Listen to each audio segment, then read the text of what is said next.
Ahora en una nota que nos resultó sumamente interesante desde el momento uno. Periodistán es el seudónimo de Fernando Duclos. Es periodista argentino, transformó sus viajes por África, Medio Oriente, Asia y otros sitios en relatos que mezclan historia, política, deportes, cultura, con un espíritu singular y crítico. Su proyecto nació en redes sociales, donde alcanzó gran repercusión con hilos sobre el Mundial de Italia del 90 y la guerra en Yugoslavia, el Me Corregirás y otros hitos. Y desde ahí derivó en libros, en charlas y en presentaciones públicas como la que va a realizar esta noche, creo que en Sala Camacuá. Es crítico y se autogestiona, veremos cómo hace. Conecta la geopolítica y los conflictos internacionales con la vida cotidiana también. Y muestra cómo el fútbol, la memoria, la cultura popular dialogan con los grandes procesos globales de la humanidad. Sos bienvenido. Parece grandilocuente esta presentación. Sí, pero la verdad, la escuchaba y decía, wow, todo muy eso linda. soy. ¿Te sentís reconocido en esto? Sí, a ver, es lo que trato de hacer. Así dicho, suena mejor, ¿no? Pero sí, bueno, efectivamente, he tenido la suerte de viajar y de conocer muchos lugares que nos quedan muy lejos generalmente de nuestro cotidiano, ¿no? He estado en Irán, en Irak, en Afganistán, en Somalia, en Uzbekistán, Kirguistán, en Ruanda, en Zimbabue, en fin, he tenido mucha suerte en India, etcétera, y trato justamente de, como dijiste vos, de contar estos países a través de historias micro, pero que después nos conectan con historias macro, ¿no? De grandes procesos, de cosas que están sucediendo. Digo, si uno habla con un granjero de los montes sagros de Irán y ese granjero le cuenta su vida y qué hace y cómo vive y cómo son sus días, muy probablemente solo de escucharlo uno, más allá de aprender del testimonio personal, Claro. pueda también aprender, bueno, de un montón de procesos que están pasando en el mundo y que afectan a las personas de determinadas formas.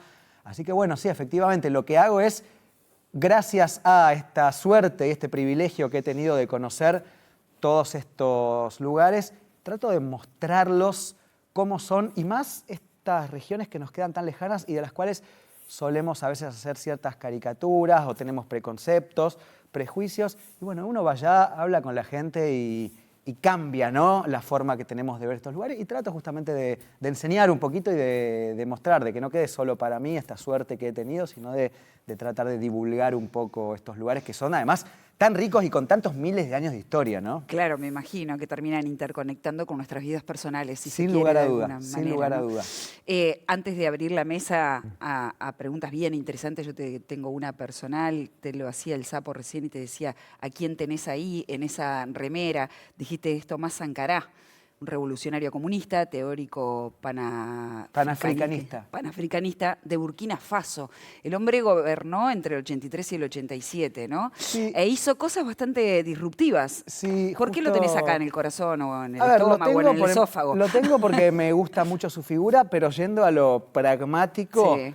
y al chivo, diríamos, en Argentina, empecé a comerciar estas remeras con héroes revolucionarios no tan conocidos de África, de Asia y demás, y lo recaudado no va nada para mí, sino que me contacté en Argentina con una escuela que voluntariamente da clases a los inmigrantes senegaleses, congoleños, africanos, que vienen a trabajar a Argentina con sus mantas, a vender cosas y demás, y que muchas veces no saben el idioma, son maltratados por la policía y demás. Entonces hay escuelas en donde acogen a esta gente para que se integren mejor al país, les enseñan español y demás. Y bueno, se me ocurrió que era como algo muy lindo vender estas remeras que tienen que ver con África y las ganancias usarlas para ayudar a esta gente que se pueda integrar mejor a mi país. Así que, por empezar, ese es el proyecto. Ahora, ¿quién es esta figura histórica? Sí, es un líder africano de un país que se llama Burkina Faso,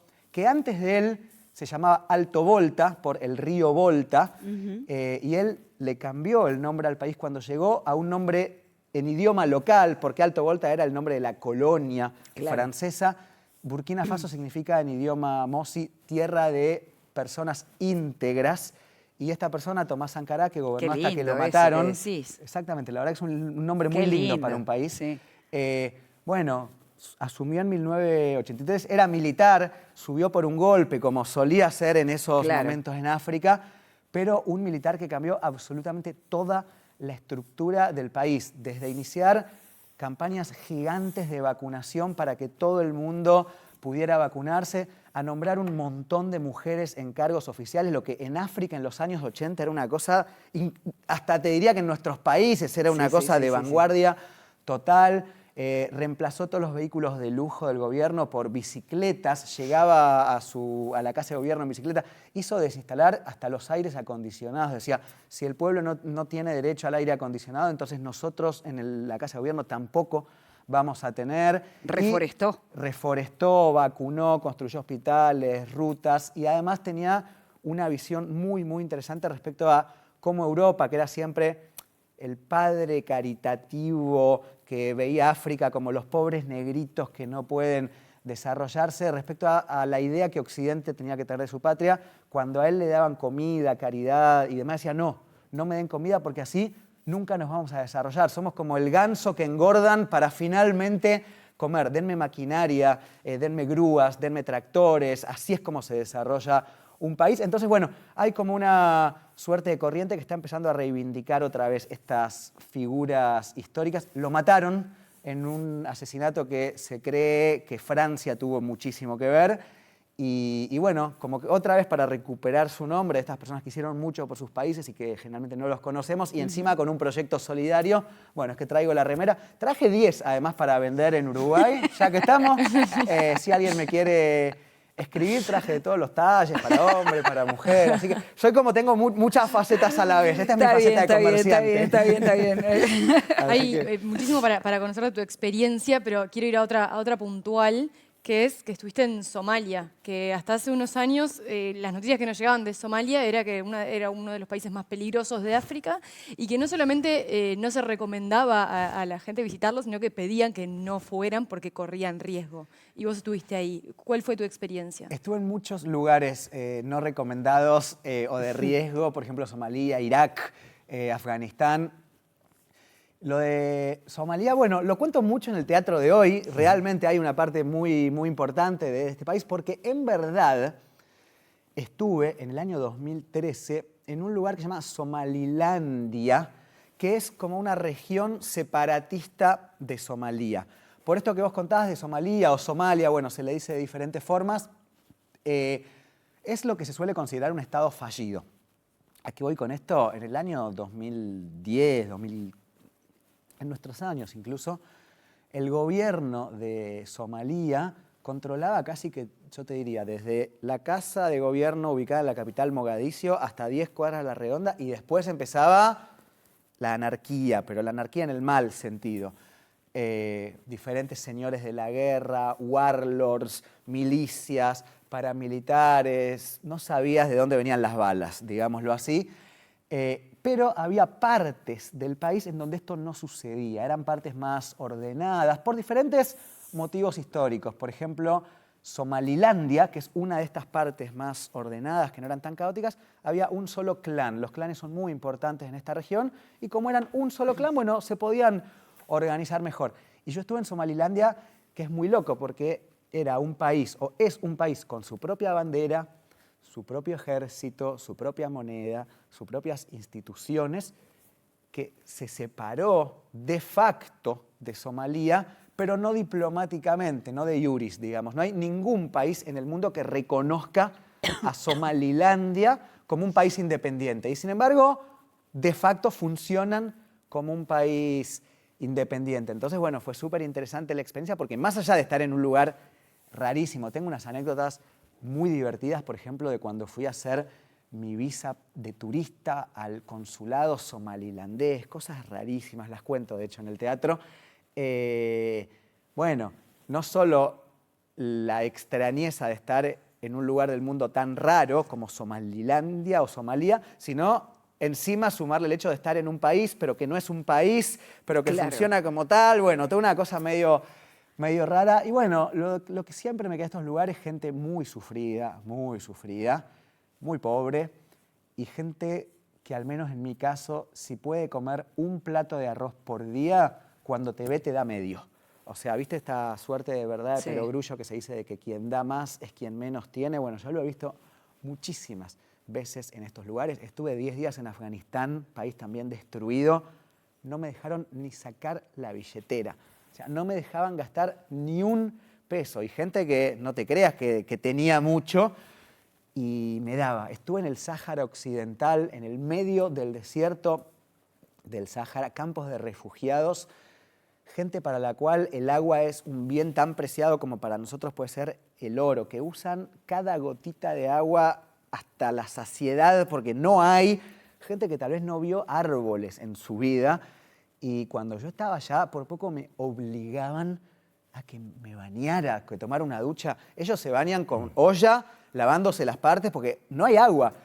Y yo decía, no hace falta, no necesito bañarme, me lavo las axilas un poco. No, vos sos nuestro invitado, bañate, ahí tenés la ducha. Y yo no me quiero. Y no, hay gente que te da. Eso es algo muy lindo. Y bueno, en Somalia, Somalilandia y en otros lugares siempre lo que me queda es esto, más allá de los obvios problemas que hay en cada lugar a los que muchas veces voy, ¿no? Ahí va, ya vamos a penetrar en Medio Oriente, que es una de tus fascinaciones. Pero sobre África, ¿no?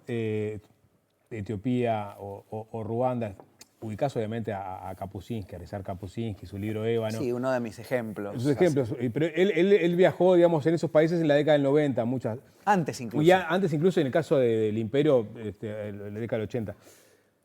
¿Qué te encontraste de África con respecto a esas lecturas que hacías de Kapuscinski? O sea, Ruanda, él viajó y estaba finalizando el genocidio de Ruanda. Etiopía, las hambrunas masivas. África, esa entelequia que en realidad tiene muchas regiones diversas, ¿ha avanzado en algo o sigue siendo la caricatura de esa África, mala caricatura, triste caricatura que tiene todo el planeta, de que está empobrecida, que no tiene acceso a los bienes básicos, que es digamos, estructural su pobreza y tiene extremas dificultades de salir de esa situación? Bueno, te hago dos asteriscos antes de empezar a responder. El primero es que fui en el año 2013 a África.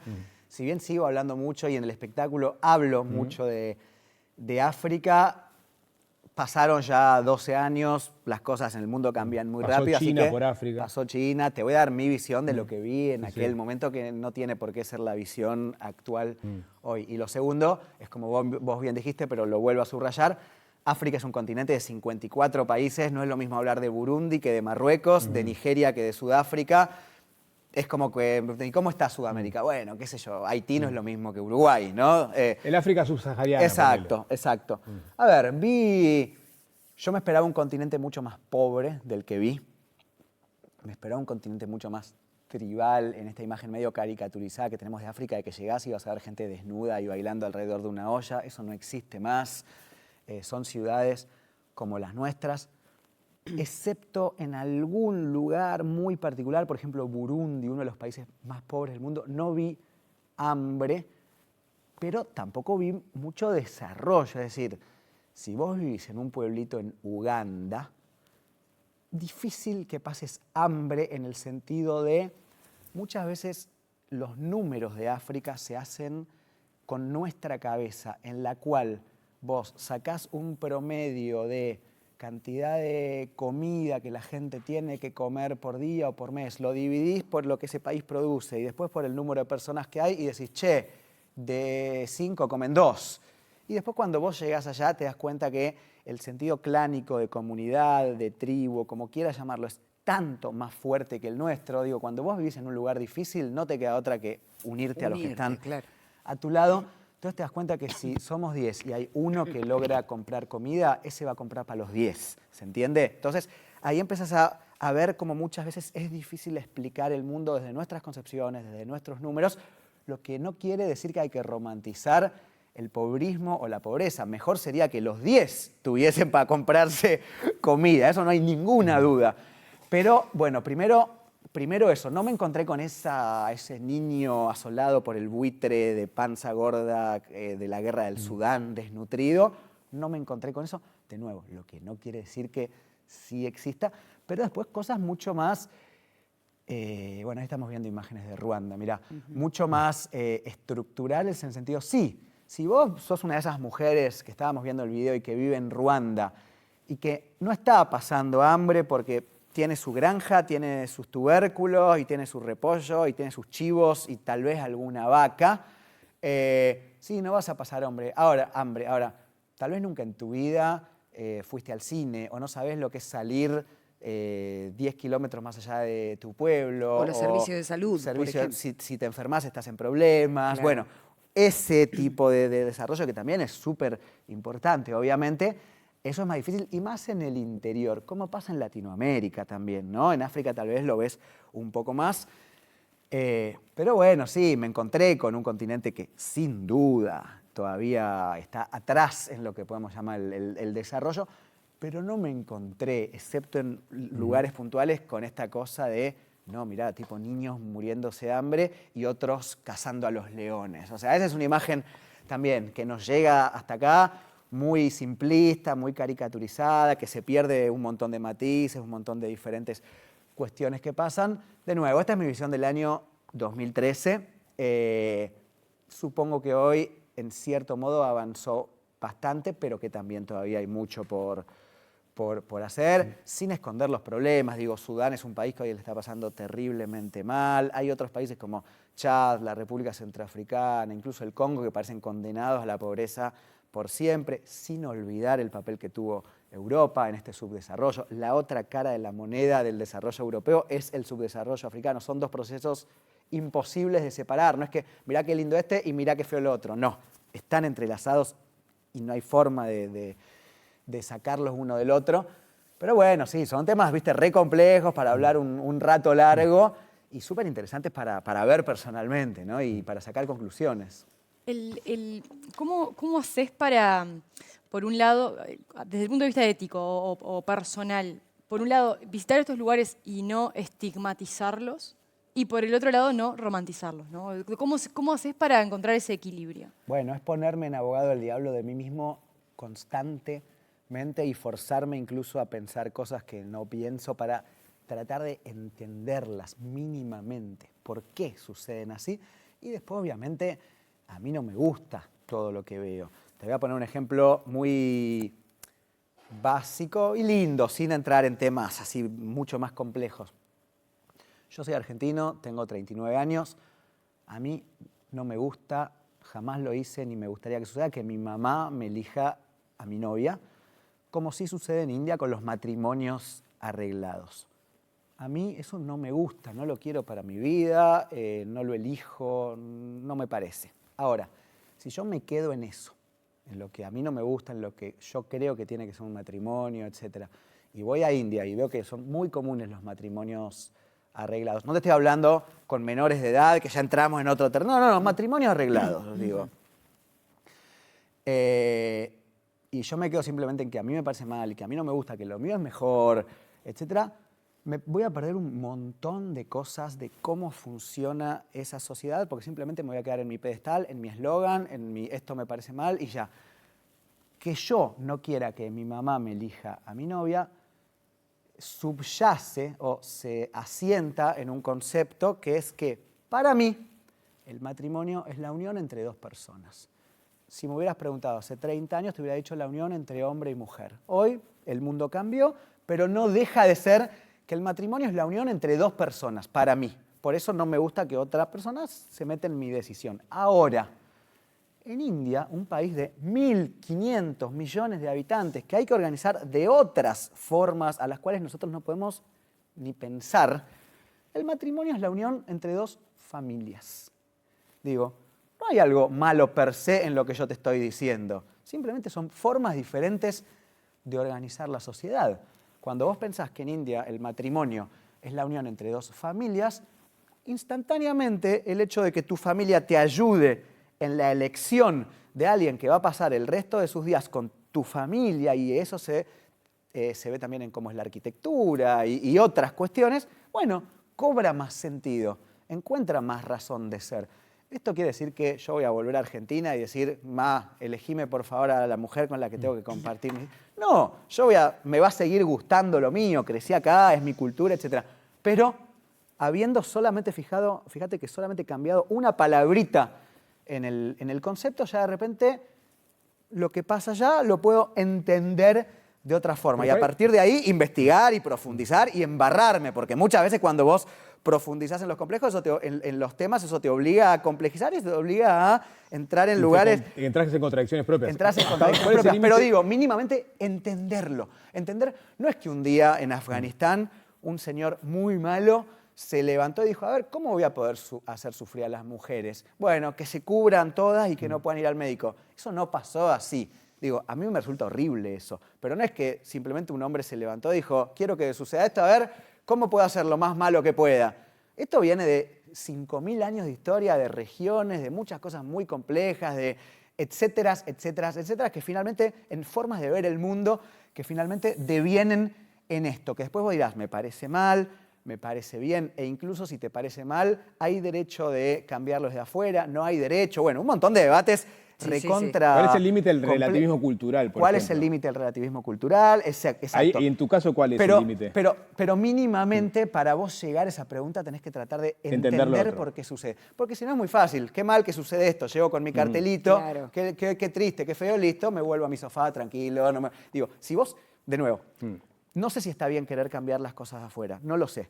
Pero incluso si vamos a aceptar que entre todos nosotros decimos, sí, está bien querer cambiar las cosas afuera, bueno, hay que entenderlas. Pero te autoimpusiste un límite después de conocer los contextos. Por ejemplo, pusiste el caso de las burkas en Afganistán, pero pues el caso de Irán y digamos, las persecuciones a mujeres a partir del caso de esta muchacha que mataron, que tuvieron... Sí, a ver... te replanteaste, bueno, hasta acá yo relativizo porque hay un contexto histórico milenario y hasta acá digo, no, pará, esto es barbarie. Hay mucha... Esos son temas recontra complejos en los cuales también 100% tiene que ver el trato que desde los medios le damos. Vos, por ejemplo, recién me nombraste el caso de Mahsa Amini, que es un nombre que todo el mundo se acuerda porque sucedió con una chica que asesinó un policía en Irán por no llevar bien el velo. Y si yo le pregunto a cualquiera el nombre de las 20.000, un nombre de las 20.000 mujeres palestinas asesinadas por Israel en este genocidio, estoy seguro que nadie en el estudio me puede decir un nombre de una mujer palestina, uno. Y las mataron porque, digo, 20.000 personas 20.000 mujeres en un genocidio. Y sin embargo el nombre de la chica iraní que mataron, lo sabemos eso es en el contexto de una guerra, por eso te preguntaba.